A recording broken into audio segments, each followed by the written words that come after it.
Cavalcade of America, presented by DuPont. The story of John Feich, starring the distinguished American actor, Thomas Mitchell.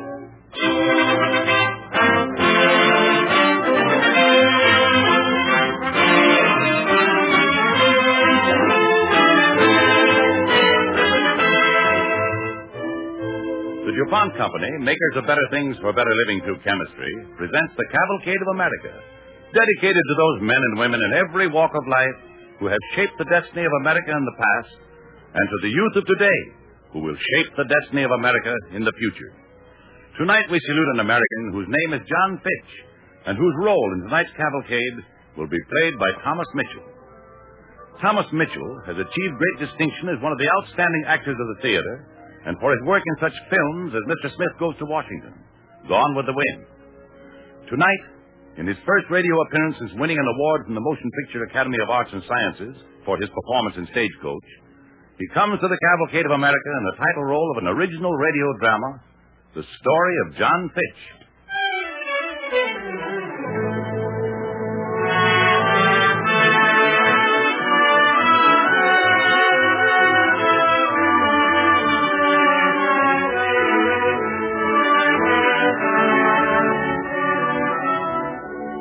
1786, Philadelphia, Pennsylvania. At the sign of the Buck on North 2nd Street, the tavern keeper, Nancy Kraft, looks up as a disheveled, eager-eyed man enters. Johnny Feich, what have you got in that bundle? It's finished, Nancy. Done at last. Nancy, I've got it right here with me. You have what? A model for my steamboat. And it's a prize. Took Harry Boyd and me a long time to make it, but now we've got it, and it's a beauty. Come on, Nancy, give us a dramagog. This calls for a celebration. Oh, all right. Oh, come now, Nancy. What's wrong? There you are. Well, now, lift up that mouth and give me a smile. I'll give you a piece of my mind. That's what I'll do. Maybe you haven't heard the way people are talking about you ever since you got the wild idea you could make a boat go by steam. Now, what do I care what people say about me? Wait till they see my steamboat. They'll change their tune. Why don't you go get a job like any honest man? You've little enough as it is. If you don't give up this invention of yours, you'll have nothing left in the world but a little toy boat. All right, Nancy Kraft. We'll see. Toy boat, eh? You know where I'm going now? I'm going to show this model to Dr. Benjamin Franklin. And when he sees it, everything's going to be all right.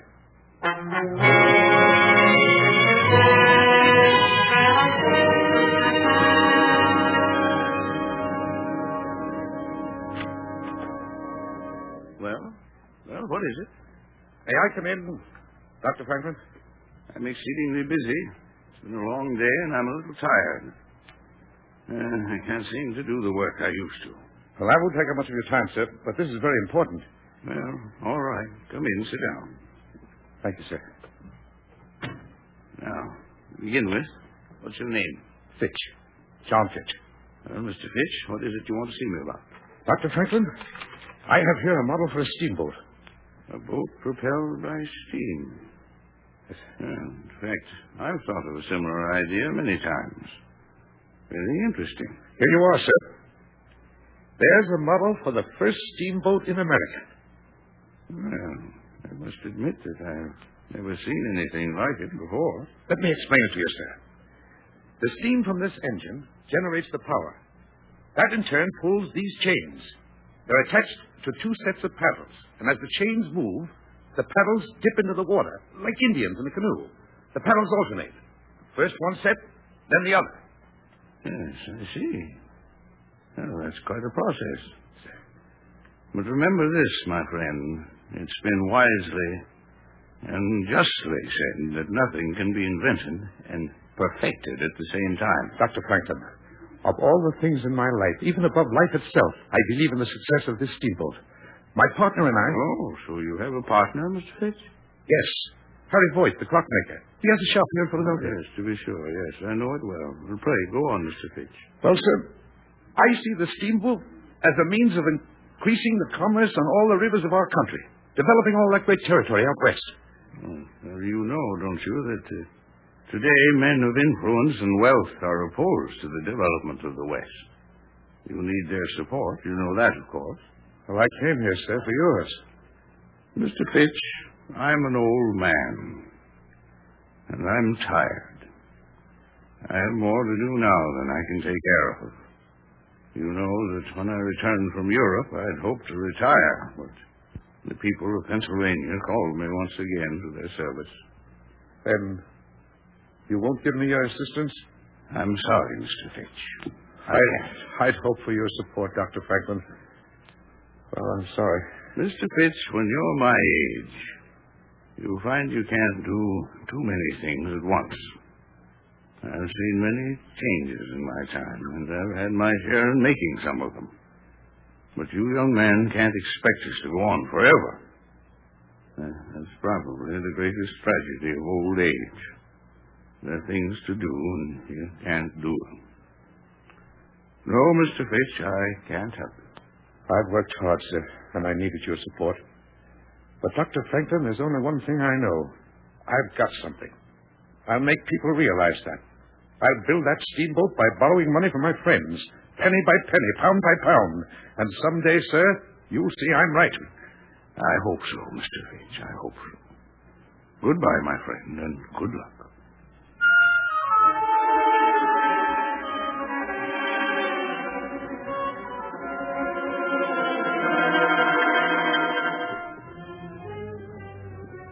I'm sorry, Mr. Feich, but my wife's again my investing any money in your steamboat. All right, Mr. Lowe, I understand. Well, wait a second. I got £4 you don't know nothing about. If I give you that, will you take me for a ride on the steamboat after it's built? Say, I'll teach you how to run her. Thanks, neighbor. Thanks very much.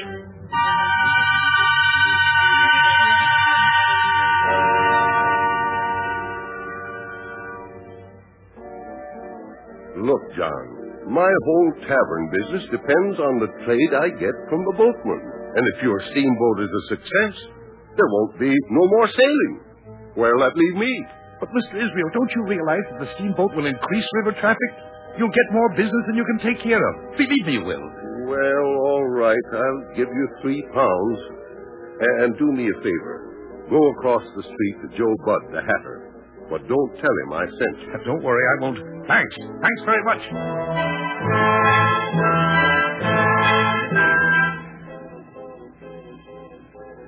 Feich, you're asking me to invest in a dream. But it's not a dream. Someday, Mr. Budd, steamboats will bring more people down the river than you've ever seen in your life. They'll be coming into this town, and maybe they'll buy a hat or two. Now, will £5 be too much to see if I'm right? It certainly would, Mr. Feich. You realize how many hats that would buy for my shop? Let me tell you.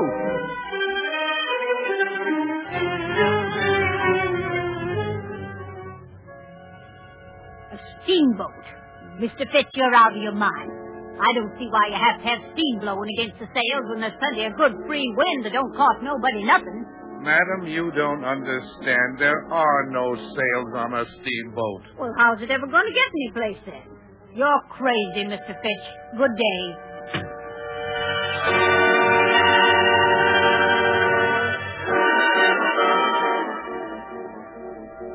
Gentlemen, the steamboat is practical, and with a little money I can prove it. Well, Dr. Say?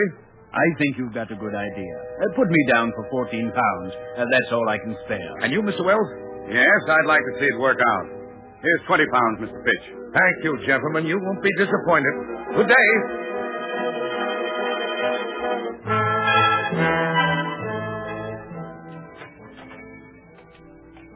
John, you've been gone all day. Did you have any luck? Oh, we've got it, Harry. We've got the money. Are you sure, John? Mr. Tolan, the grocer, just left. He gave us £8, but that isn't enough. We've got to have more, John. No, not now. I've got £34. Add that to the other contributions, and we have a total of $150. Come on, Harry. Let's get to work.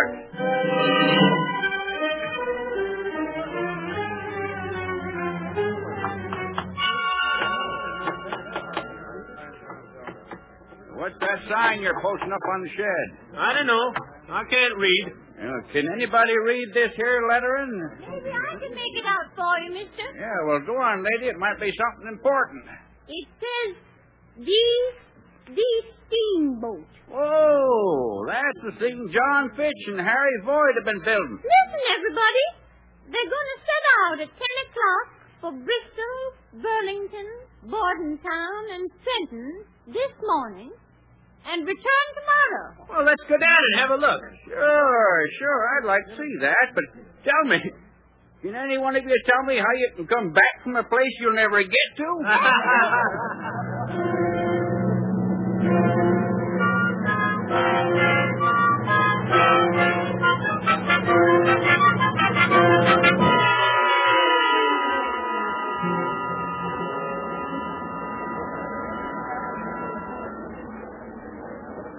Hey, Feich, how far do you think you'll get? Don't forget the oars. Fools! Pack of praying jackasses. Everything ready, Harry? Yeah, you take the rudder, John. I mind the firebox. Good. We can get on the way, I guess. Say the word, John. I went through the revolution, but I wouldn't risk my neck on that monster. He'll blow up on you, Feich. Wait and see. One side, please. One side. Let us through. Mr. Feich. Mr. Feich. Hold her a minute, Harry. Coming aboard, Mr. Wells? Yes, wait for it. I wouldn't miss it. Hurry, Dr. Say. There we are. Well, Mr. Fitz, are we all ready? Just in time, gentlemen. Make yourselves comfortable. All right, Harry. Here we go. Give her the steam. Here she is, John.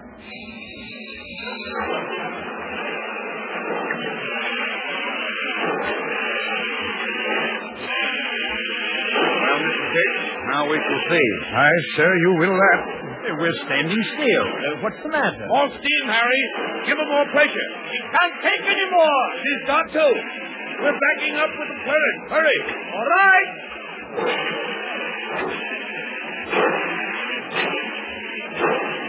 There she is, gentlemen. There she is. Well, we're moving. Look at the bank go by. And the current. We're cutting the current like a knife. Good work, Mr. Fitz. Great. I wouldn't believe it if I weren't seeing it with my own eyes. How fast are we going? Gentlemen, you won't believe it, but we're actually going 5 miles an hour. Think of it, 5 miles an hour by steam. 5 miles an hour. Now, you better be careful, Mr. Fitz. We don't want to lose our breath. They say you can at that speed, you know. We'll be careful. We'll slow down after a while. Look out! Look out! Hurry! Hurry! Are you hurt? No, I'm not. But, John, I told you the boiler couldn't stand that much pressure. Look, John, we're drifting. I guess it's all over. I'm afraid it's the way most people think, Mr. Fitz. Thing will never be practical. Listen to me. We haven't failed. What was an old worn-out boiler to do with an invention? It was the boiler that failed, not the idea of the steamboat. Well, all I know, Feich, is that it didn't work. But the boat moved, didn't it? We were on it. You saw it. Well, I'm sorry, Fitch. It's just not practical. Maybe he's right, John. We work so hard, and it all goes wrong. Maybe it's no use trying anymore. I didn't think you'd give up, Harry. I tell you, gentlemen, I'll make it work.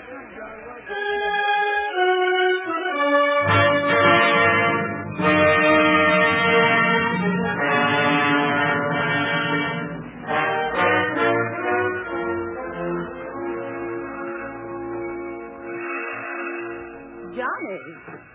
Good evening, Nancy. It's cold out. Thought I'd drop by. Come over here and sit down. Oh, Johnny, you look so wretched. Now tell me, how long has it been since you've had anything to eat? No, I don't know. Yesterday, maybe? Got some tea here and gruel. Just a thing on a cold night like this. Thanks, Nancy. You know, you've always been good to me, Nancy. It'll warm your bones. Heaven knows you look as though a little fire in you would do some good. You need something to cheer you up, Johnny. Nancy, I've been wandering around for days. Haven't been able to sleep or talk to anyone. Everything's dark and cold, and it's frightening, Nancy. What in this world is there to be happy about? There's a tear in the world's eye, Johnny. But when it drops on its cheek and tickles, then the world's ready to laugh. Maybe that's why there's happiness, Johnny. Maybe it's all a laugh. Man gives his heart, everything he has or ever will have, to make something good and real, and all they do is laugh. Nothing funny about it, Nancy. And they all realize that too late. I know, Johnny. You haven't any money. You haven't a job. Your clothes are falling off you, and everybody thinks you're crazy. I know, they tell me. No, I don't care what the world thinks. Oh, because you think you can make a boat run by steam. Give it up, Johnny. You're wrong. All it'll ever bring you is hard luck. Give it up. But I'm right. I'm right, Nancy. Everybody else is asleep or dead or crazy, but I'm right. The steamboat's the greatest idea in the world today. Give up? Look, I'll see Mr. Wells again, and I'll get some more money. I said I was going to build a perfect steamboat, and I will. You'll see I'm right.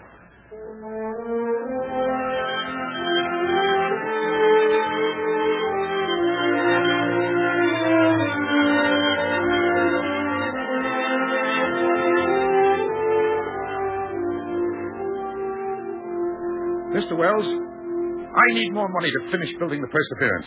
I salvaged the other boat and got the boiler fixed, but I still have to have more money. Now, you're the chief stockholder. If I can convince you, the others will help.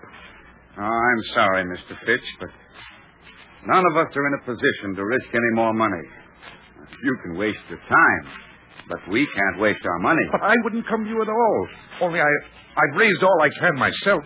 I'd like to help you, Mr. Feich, but people simply aren't ready for your invention. But they will be when they watch the Perseverance go up the river. Mr. Wells, this time I'm certain the steamboat will go as fast as 7 miles an hour. I agree. That's an extraordinary speed.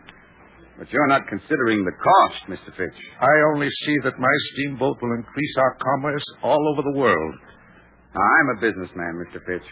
I see that your ship will cost more than it can possibly make from passengers and cargo.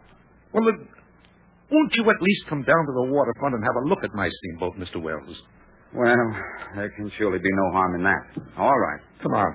Wait till you see it, sir. Hey! What's all the excitement? What's everybody doing?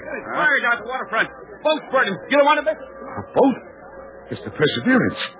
Come on, Mr. Wells. Yeah.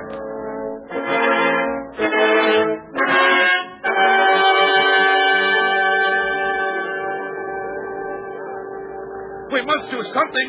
Save the machinery at least. You're too late, Mr. Feich. The wind will finish her. No. The steam engine, Harry. Come on. We've got to save that. Hurry, we haven't much time. Come back, John. Come back. Look out! Look out, John! There she goes.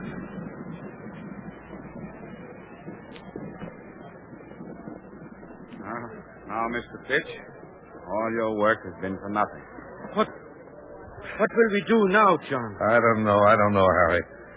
Well, it's gone. I'd better see the other stockholders, Mr. Feich. Sure, Mr. Wells. Go ahead. They'll have to know, and I know what they'll think. I'm sorry about this, Mr. Feich. I'll be on my way. Good day. Maybe I should go too, John. Back to my clocks and watches. All right, Harry. But I don't blame you. You see, John, I have a business. Every day I'm losing customers. Pretty soon, I have no business. Go on back to your shop, Harry. And thanks for doing what you could anyway. Goodbye, John. John. Yes? You come with me. Maybe we have supper. No, Harry. I want to stay here by myself. Goodbye, Harry. Goodbye, John.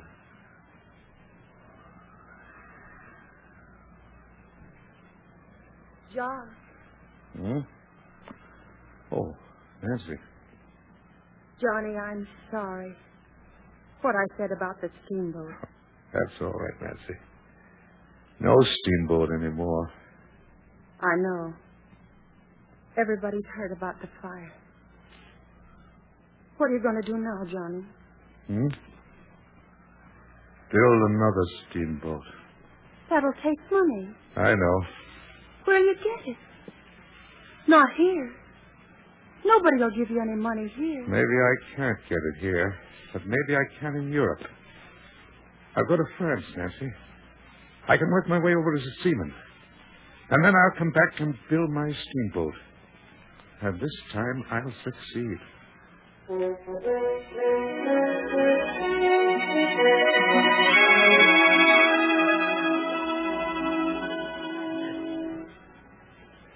American consul will see you now, Mr. Feich. Thank you.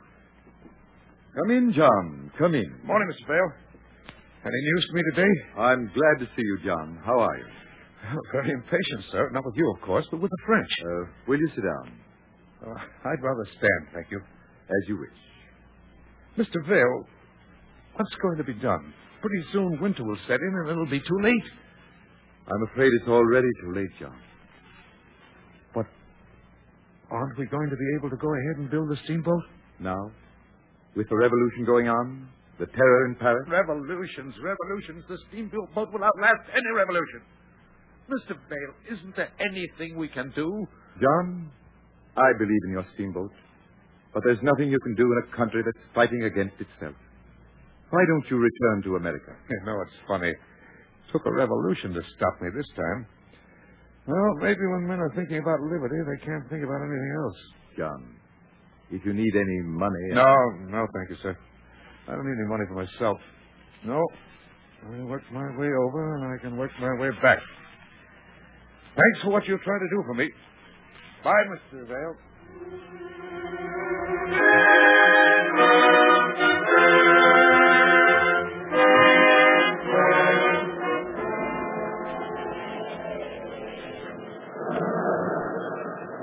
I tell you, Fitch, every time I ship on one of these tubs, it's the same thing. I say it'll be the last. Take in sail, pile on sail. That's all we've been doing for the past 4 days. Ain't this weather never going to let up? It isn't the weather, my friend.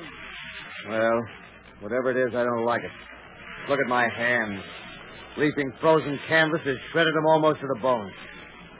Hey, they do look bad. Better let me wrap them up a bit. Well, I'd certainly be much obliged. Hey, can't do much myself. Hold out your hand.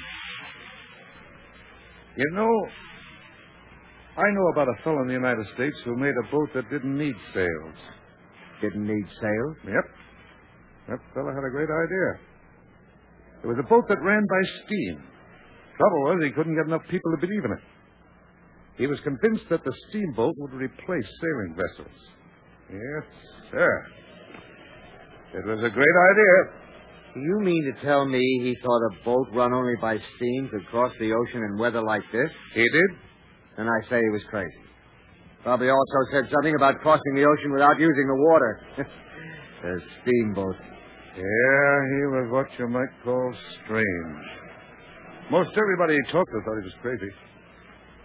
Funny how a man can spend his whole life knowing he's right about something when everybody tells him he's wrong. Well, how do we know? Maybe he is right.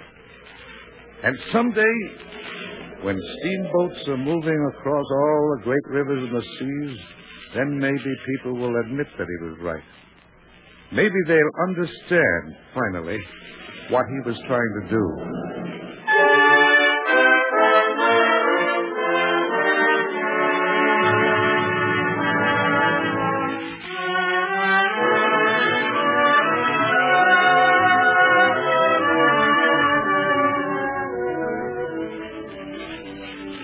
In the little town of Bardstown, Kentucky, where he died, stands a stone monument erected by the unanimous vote of the Congress of the United States in 1925 and inscribed to the memory of John Feich as the inventor of the world's first steamboat.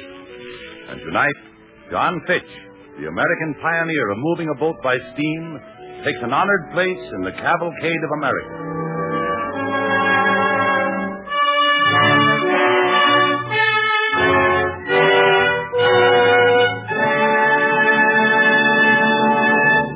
Ladies and gentlemen, Thomas Mitchell.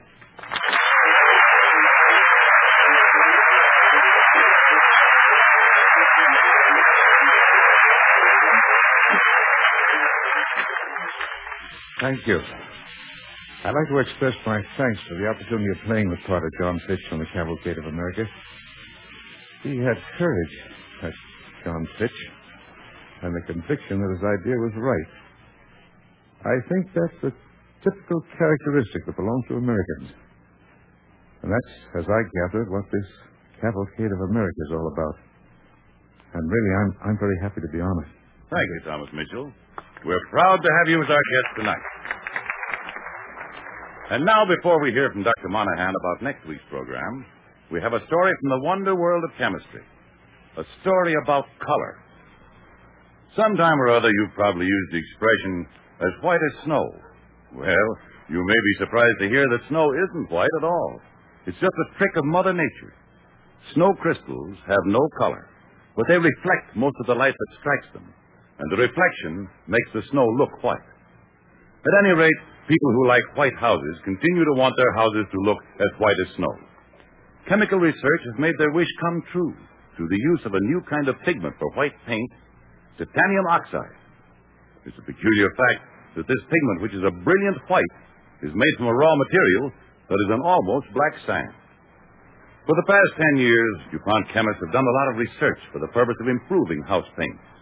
This study has shown the remarkable advantages of titanium pigments. One great feature is the fact that these pigments keep themselves clean.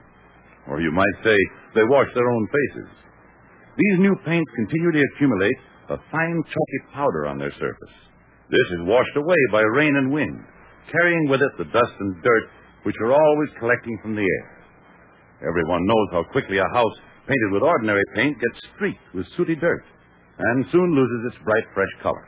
This will not happen now because the new DuPont paint rids itself of the dirt and stays clean. Old-style paints, as they wear, produce a rough surface, unsuitable for repainting unless considerable surface preparation is undertaken. On the other hand, through chalking, this paint made with titanium dioxide retains a smooth, even surface for repainting. The DuPont research that revealed these facts included studies of hundreds of houses over a 10-year period. In addition, thousands of painted panels were exposed to all kinds of climate and weather on DuPont paint farms where testing is done. The most recent DuPont development is a range of colored house paints with this same self-cleaning pigment. Paint is a mighty essential product. It helps protect the bank account of every homeowner in the nation. This new paint will improve the looks of your house and save you money. We have just published a booklet entitled Styling Your Home with Color. We'd be glad to send a copy to anyone who writes DuPont, Wilmington, Delaware. This improvement in paint is an important example of the DuPont pledge, better things for better living through chemistry. And now the Cavalcade of America's historian, Dr. Frank Monahan of Yale University.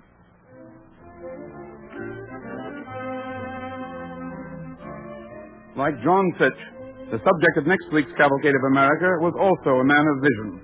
He was not an inventor, but one of the most brilliant military leaders of the American Revolution. He, too, found himself frustrated. But, being a man of action, he defied the fates, so that posterity knows him as the greatest traitor in American history. I think that even now, posterity does not fully understand Benedict Arnold. Many important old manuscripts concerning him have recently been acquired by the William L. Clements Library of the University of Michigan. These new documents, never before exploited by historians, have been used in the preparation of our Cavalcade script on Benedict Arnold. This tragic figure twice performed invaluable services in saving the American nation, and then once betrayed it. But he learned bitterly that there is one allegiance that cannot be betrayed, no matter what the provocation. Allegiance to one's native land. For where can a man without a country lay down his head in peace?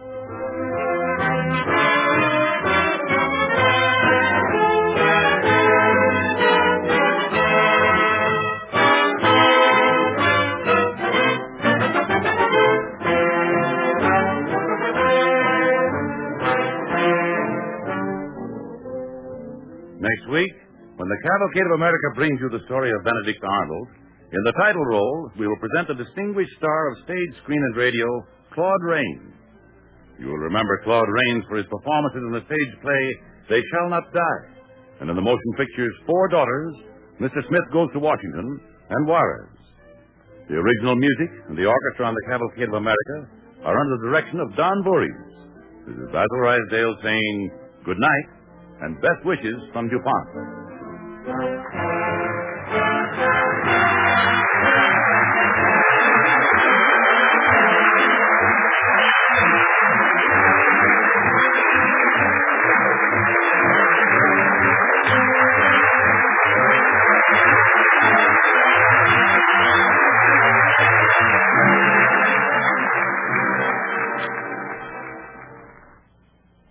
This is the National Broadcasting Company.